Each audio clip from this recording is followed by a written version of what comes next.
What's up everybody, how's it going? Welcome back to the post-game of Final Fantasy VII Rebirth, and more specifically the legendary bouts in Chadley's Combat Simulator. The post-commentary continues. As of recording this, I have finally completed all of them, so I can now sit comfortably and just start to talk my way through what I did for these battles. Now, the last one that we covered, I think, was Cloud, and it's going to be Aerith next, so let's get into it and see how I managed to get through the Aerith legendary solo bout. So this was the start of a new session, and I wanted to try and get through some of my less used and less favourable characters in the group. Now, Aerith is a great support character for me. Obviously, her wards, all of that kind of stuff, they're great to use, especially once you learn how to use them better. I will readily admit that I am far from a professional in how to use her wards. Some of them are very intuitive, like Arcane Ward, but ATB Ward is a little bit more difficult to work with.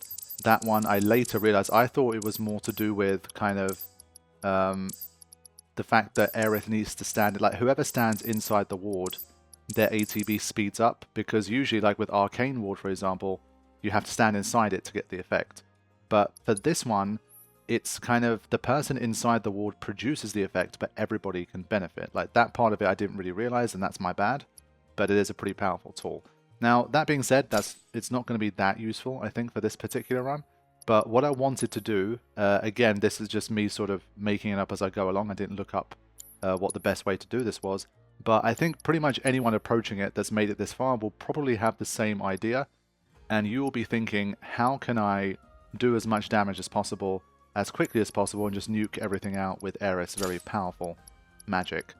I think the longer these fights drag on, the harder it's going to be for Aerith to succeed. So obviously, you're seeing me employ things like First Strike so that we can get a quick start in the fight, try to lay down that ward as quickly as possible, and just reel off the magic that we need. Now, looking through at the enemies that we're going to face, I realized that Ice is going to be probably the best element to go with here. And in terms of defenses, I do have one that has a lightning and wind defense to it. So in general, it was just basically buffing up my ice magic as much as I could. So using things like MP Absorb, Magic Efficiency, Swift Cast, and all of that kind of stuff. Setting up my magic as high as I could, like reasonably could. It's at over 500. And with that, I was basically ready to at least go in and give it my first attempt. So let's watch that first attempt together and see how this went. At least the one good thing about this one was I was hoping that if I get it right, it's not going to last very long. It's going to be a pretty quick run through, and if I fail, it's going to be a pretty quick fail. So at this stage, like, at least I thought compared to the others, this should hopefully be the quickest one so far. So let's see how we do. Obviously, I want to get off to as quick a start as possible. So much like the others, you have multiple enemies to start with. Enemies that can kind of stun lock you and mow you down. 2 full ATBs to begin. So First Strike, and we have the Choco King's Cape to speed things up. And immediately I realized that I kind of didn't leave myself enough slots for Magnify. Now, I thought if I can still get through quickly enough against these guys, like I'd rather keep those slots for the next battles ahead. But with this one, if you're not using Magnify, as this is a good example of how you can go on the back foot and get yourself into trouble. So, yeah. It's just like, I didn't want to use something that would probably be necessary just for one round. But without Magnify, you saw what happened there. I got completely destroyed. So, yeah, going into this without Magnify, for me at least, did not work very well. So you're going to have to sacrifice some slots to get Magnify on there. So I went in and I made some adjustments here. Added that Magnify, as you can see. I felt like to start things off, especially in the first round, I don't want to drag things on for too long. So I added that just to kick things off. And I changed my MP absorption to fire and ice to give myself a little bit more of an opportunity.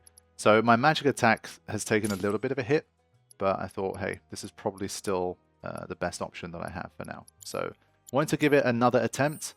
I also realized I kind of relied so heavily on nuking everything that I didn't give myself a heal. I thought surely I'm not going to be good enough to just blast through this completely, so I should probably give myself some kind of healing materia to make sure I can get one in if I need it. So, take 2. As long as the repeat attempts are quick, it's just so much more bearable. Alright, here we go again. So, Same idea as last time, but obviously now we have the opportunity to magnify. So let's see how we go. So 492 magic. The guards get taken out in one go, but the slug rays are still there, so I have to continue with those. But thankfully they're not like the Tifa fight, where they immediately come in with like lacerate and stuff and completely destroyed me. I think they might be a different type, like they kind of look similar, but maybe they're different. I don't know. Like they're way more merciful on Aerith. So that's a relief. Let's see what's next. Okay, so this guy is weak to fire, and depending on which one awakens first, I believe it's either easier or more difficult. I don't actually know which one's the more favorable one, like I didn't study it too much, but I think if you get the unfavorable one, you're going to die pretty quickly anyway if you just try to magically nuke it, so let's see what happens. There you go, under pressure. But now obviously we have to build up the ATB before we die. And that did not work very well. So I think that might have been the worst option. I think this one is quite literally a 50-50 chance of which one comes up. So I didn't do anything here. I just restarted straight away. So let's go to that round again. Alright, Yang awakens this time. Let's have a look. I go immediately for a Fire Raga this time, to put it under a bit more pressure and to buy myself a bit more time to charge ATB. I thought maybe with a bit of that I'd be able to like pressure it more quickly, but it didn't work. The good thing about that form is you just saw as well, it uses Stun Dagger, which obviously heals you with this particular setup. So I didn't waste any ATB on the ward for now. I was just trying to basically get the big fires in as quickly as possible. And not really spending any time trying to dodge or do anything or block. So thankfully this form is very kind to you. The more time it spends in this form, the easier it's going to be. I think if you're not a particularly high level or skill player, then for this one you kind of just have to trust the RNG a little bit here. Good timing there on the stagger. Sorry, but I gotta. And hopefully the Fire Raga to finish. Because I haven't fought these guys in hard mode, I just don't know the HP numbers for any of them, so it's a little bit annoying. I still wish that we could have had it, but I've defeated 15 of them, but because I haven't defeated a hard mode version, I don't have the HP numbers. Alright, here we go. Quad 9 damage, and round 2.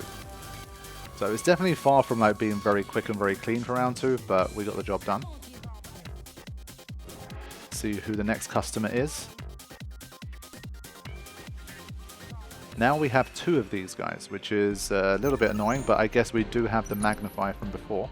So this is another fight where the Magnify will be useful. So let's lay down that ward. Try using it.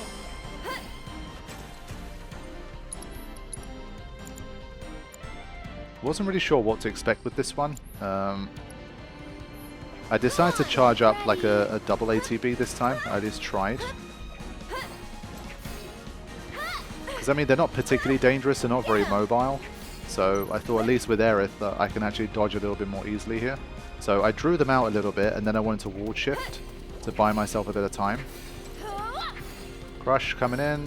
There you go, ward shift, and now I can like Fire Raga both of them. Let's see. Yeah, that's nice damage right there. Look at that. So the ward did excellent work there. And obviously MP is not a problem here. Something I later learned was that once you're powerful enough, you basically don't need magic efficiency. You gain back so much MP when you fire off the attack that you just don't need to waste any slots. But for now at least, I was always trying to pair up magic efficiency together with MP absorption.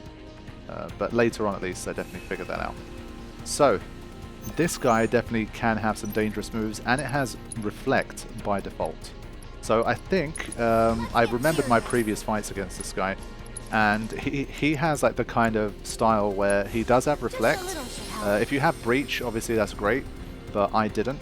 And so I think my plan was basically to wait for an opportunity, because it does drop the Reflect momentarily. And then when it does, basically because I have Swift Cast, I should hopefully be able to get the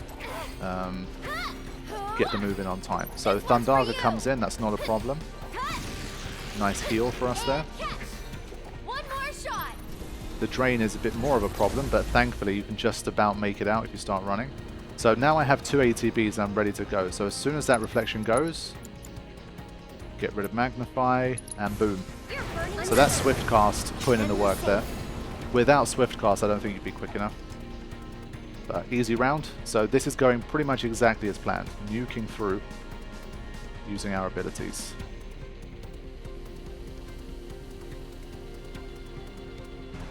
Now, this one is going to be a little bit more challenging because this guy's obviously a lot more aggressive and he is looking to be on the attack. Now, you're seeing immediately lots of lightning-based attacks. And that is why we have the lightning and wind elemental here. So this is going to be a little bit like one of the other fights you've seen so far in the solo series, where by and large you're actually quite safe if you have the elemental protection. But if you let it get too many swipes in on you back to back, then you're going to be in trouble. So that's what we have to generally be careful with here. Too much? Because Aerith does not have a lot of HP and her defense is not spectacular. So if she gets hit by like 3 or 4 of them, she will die. So either your blocks have to be on point, or you have to be just very slow and careful with how you tackle this guy. So all of these are nice heals. We'll make it quick. Get the 2 ATB and then try to go for a big Blizzaga here. Hopefully double quad 9s. Feeling chilly? But the animation time is just long, so the second one didn't quite hit at the maximum level, but still good. One more shot. So thankfully, again, this is all about the setup here. As long as you have the ability to absorb lightning, I think this fight becomes literally twice as easy. It just means you have to rely less on like perfect blocks and that kind of thing. Thankfully, this guy doesn't have that many unblockable moves because obviously Aerith just doesn't have the mobility to get round a lot of that stuff. But if you know how to block and you're good at it, or you have the right setup for it so that you can just tank it easily, then this guy's basically going to be no threat to you. So a little bit of a risk here. Don't catch a cold. There you go, pressure. But I'm basically 2 hits away from dying. If it swipes me twice, This one's for you. there's 1. So a little bit risky here. Probably shouldn't have done it. Keep it up. That was very risky, and I definitely shouldn't have done it. But there you go. I survived with 20 HP. I should have died there, really. I was a bit lucky. But there you go. Sorry, but I gotta. Got a bit impatient. Unfortunately, obviously, her limit's not particularly useful to us here, but I thought while it's staggered, let's at least do some damage. Feeling chilly? Still didn't hit, it was just too slow. Yeah, that blizzard animation sucks. I do kind of like that each of the elements has their own kind of thing to it, like lightning, for example, basically almost never misses. But I'm sure there's pros and cons potentially of each one. Maybe blizzard, like by default, does more damage. But the animation's a bit more likely to miss, and it takes a long time. Over here. So trying to make use of those ward shifts is one of the best ways, obviously, she has to get through. It's kind of like her version of Brumal Form almost, where if you're facing an unblockable attack and you time it right, I guess you can ward shift your way out of it. Yeah, that was not very good. Electrify comes up here, and now it does prey. So now it's like, oh shit, I need to ward shift. Oh, there you go. So basically used it almost like a Brumal Form there. Quick Blizzara, go. Boom. Oh my god, we literally... I was like, what happens here? This is the first time that actually happened. But the game lets you have the win there. So that last round was very sloppy. I think just because I knew that I could win, I just didn't play it properly. I should have been a little bit more patient and a little bit more careful with my blocks. But even if you're not, you can get the job done. And so basically on my first like full proper attempt, we managed to get through. And so thankfully, I really did make short work of it. For once, Chadley is actually right. And we are able to continue on. So Aerith was one of the ones I was most scared about. I remembered the solo battle that I had against the 2 bombs. in Corel Prison, and that was one of the weirdly, like, the hardest things that I did for the main game, like the main story. It was just strangely difficult. And I thought, oh crap, it's going to be like 5 rounds of that. It's going to be terrible. But with the right setup and a little bit of patience, you can definitely get through that one. It's one of the easier ones, I think, of the set. So with that, we're going to wrap up with Aerith and continue on with Red 13.